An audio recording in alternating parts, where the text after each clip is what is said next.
Okay.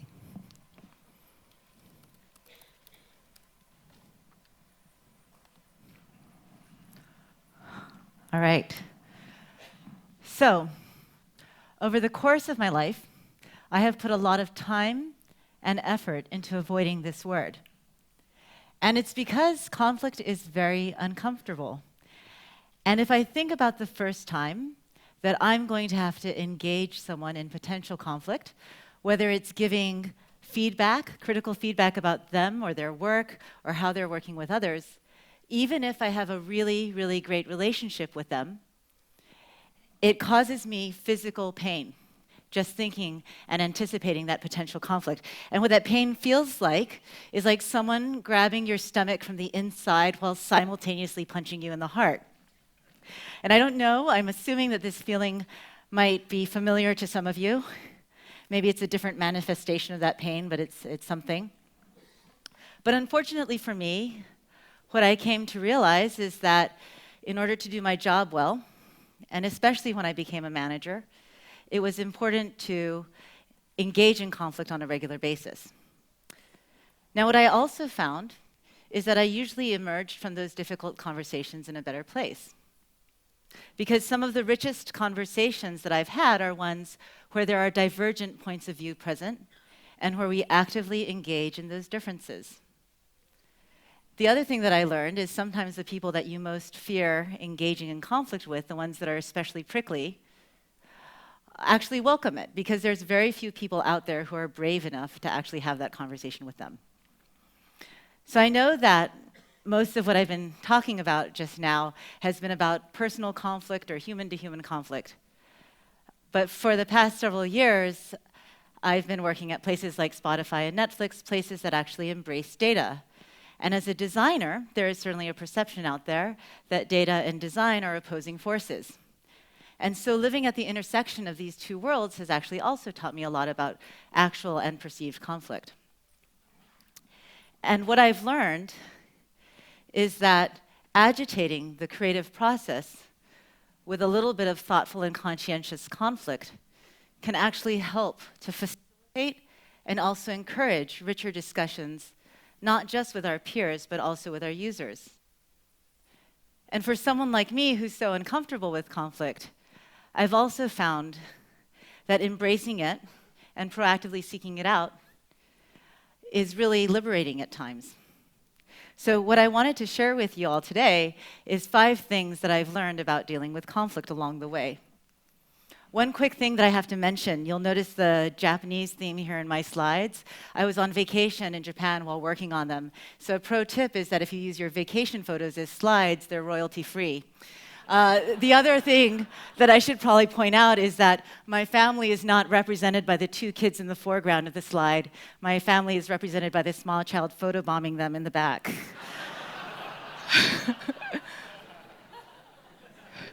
Okay, so the first thing. If you're actually going to engage in conflict, make sure that you actually understand what it is that you're fighting for and that you truly believe that it's a worthy cause. Because this is not about being contrarian or picking a fight for the sake of picking a fight. Conflict is exhausting, so you don't want to engage in it unless it's for something worthwhile. Now, I think we all know that in the product development cycle, there are very few times where that is completely devoid of conflict. Whether it's conflict with another person in your team, maybe another team in your organization, maybe it's with a partner company, maybe it's even with yourself. And so it's really important that you actually are aligned about what it is that you're fighting for and that you believe that it's worthwhile.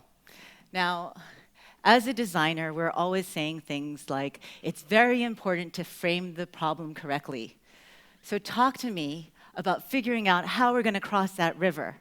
And don't talk to me about build me a boat or build me a bridge. But actually, before we even talk about crossing this river, let's make sure that whatever is on the other side is actually going to be worth it.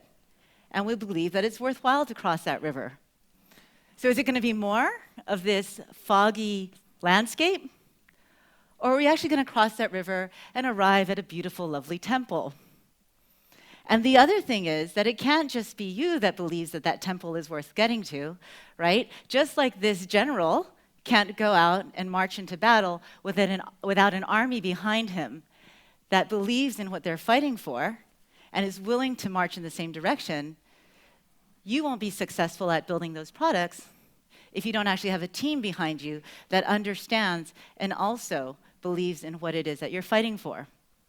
So, for example, if you have one person who's arguing to make a decision because they think that they're trying to cross the river as fast as possible, and another person who's arguing to make a decision because they think that they're trying to build the prettiest boat, those two will never resolve that conflict in a healthy way because they have different goals in mind. So, anyone here who's working with data knows that one of the best ways that you can actually align your teams is by having very clearly articulated success metrics. And one of the things that I also know, though, is that sometimes when we talk about metrics, they feel a little bit cold or too abstract from what our customers are actually doing. So Spotify is a streaming music service, and like so many other tech companies out there, the way that we measure success is by engagement. Daily active users divided by monthly active users, DAU over MAU. But sometimes DAU over MAU can actually feel like this abstract concept to the folks that are on the ground and actually building out the product. And so one of the things that I did when I first got to Spotify was to pull aside one of my friends in analytics and say, hey, how can we actually take this measurement and re-articulate it in a way that actually is about our customers and what they're actually doing on a regular basis? So again, Spotify is a streaming music service. And it doesn't matter how many times our customers are coming back again on a monthly basis to our service if they're not actually playing music. And then we can have a more concrete argument about whether or not a feature or something that we're trying to build out is going to get people to play more music. And that might feel a little bit more easier to get behind or to emotionally attach yourself to, rather than just talking about whether or not something's going to increase DAU over MAU.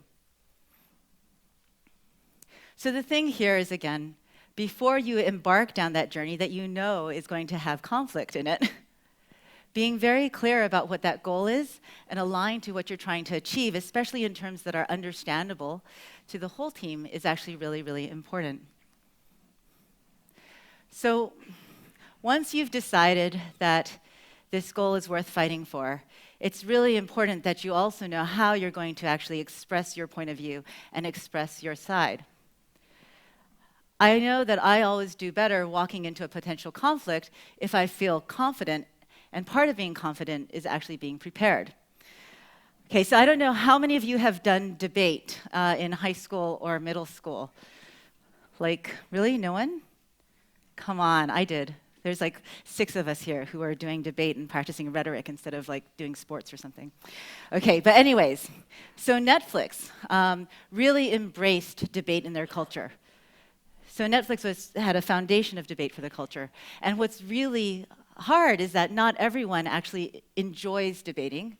Not everyone actually likes to engage in debate. And it's a huge disadvantage for you if you can't actually articulate your point of view well when your company's culture is built around debate. So one of the things that the vice president of product and I decided that we would do is to set up actual debate sessions in the company. Actually on stage, with podiums and a timer, just like in high school. We played with the Lincoln-Douglas format. Like 6 of you are going to get this joke. Lincoln-Douglas format. We also did Australia-Asia format. Crickets, that's what I thought. Okay, anyways, so, but we actually did that. And what actually happened was we would pick topics that were actually really timely and sometimes controversial within the company and actually debate those on stage in front of our peers. And these might have been topics like, we depend too much on data, for and against. Or Netflix has a culture of fear, for and against. And sometimes we would ask people to argue against topics that we knew that they believed in. Like the time that I argued against the statement, better visual design can actually create more retention.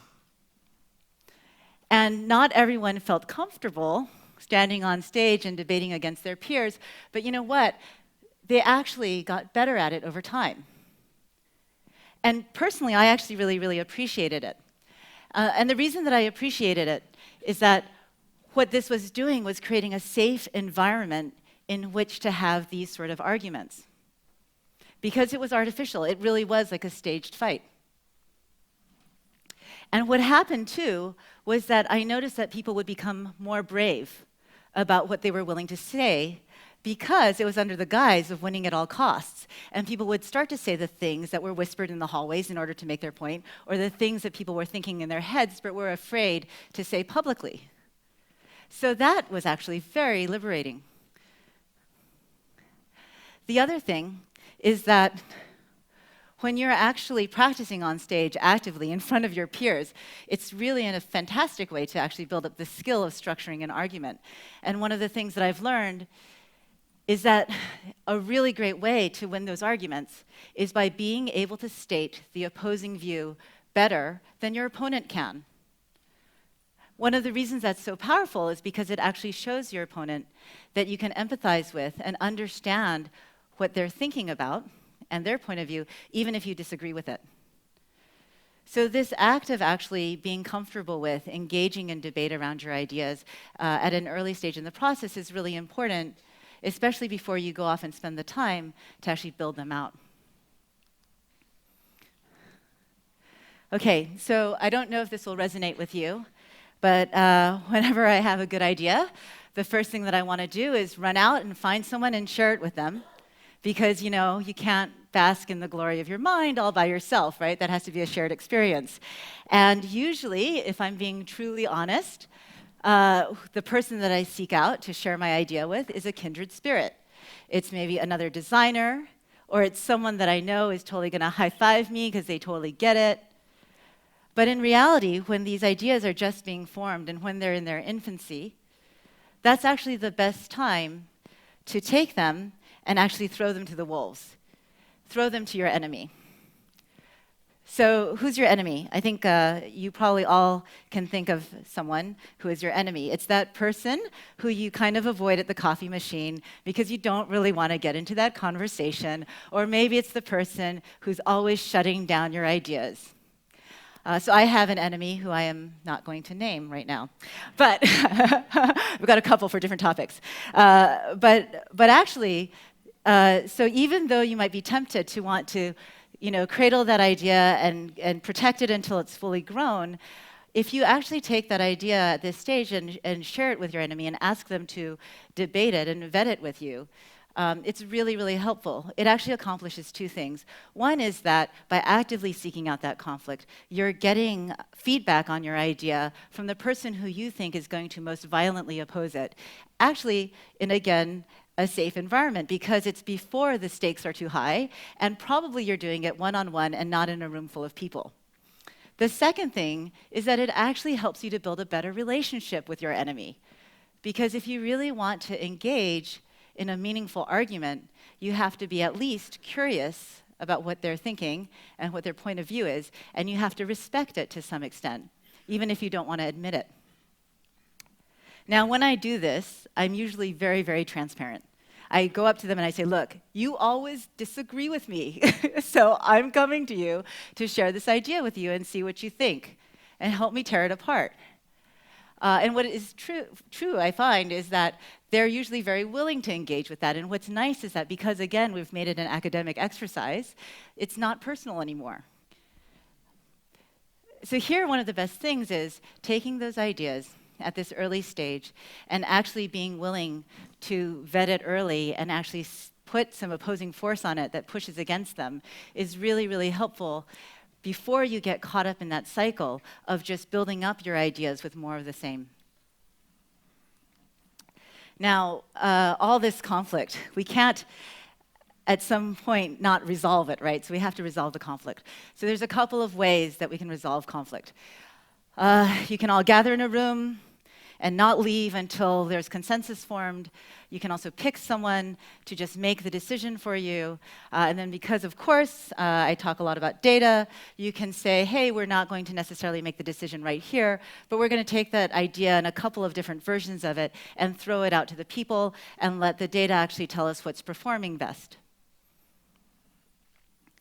And certainly as design, but in other parts of product and tech as well, sometimes we struggle with leaving some of these decisions up to data because it feels like it's dehumanizing the process, or that we're giving up too much of our power in letting the data help us decide.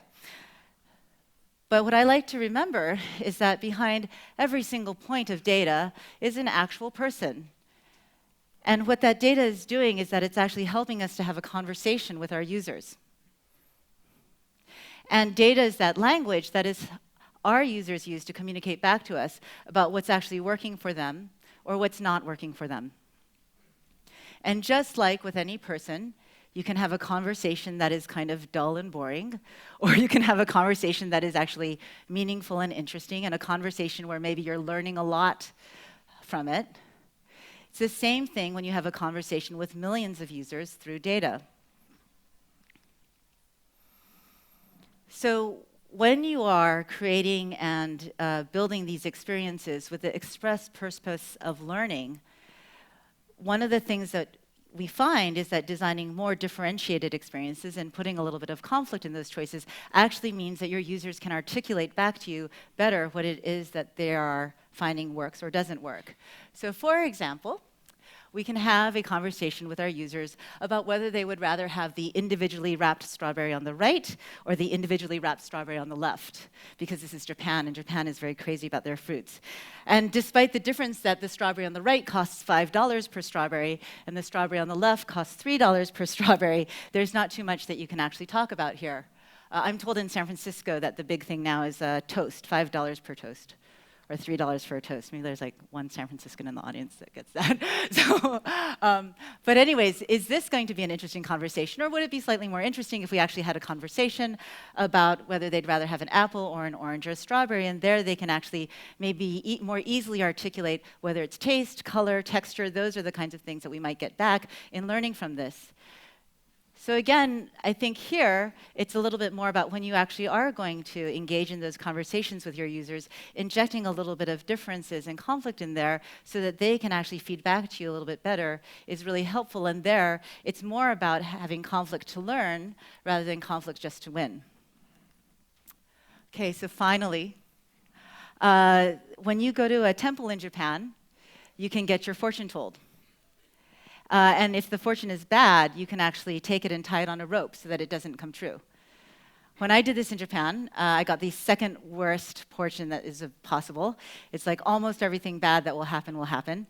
And so, of course, I tied it to a string and left it at the temple. And just like I did that so that I could avoid my bad fortune, we also want to find ways to avoid conflict in the future. So if you'll bear with me for just a second, let me tell you a little story.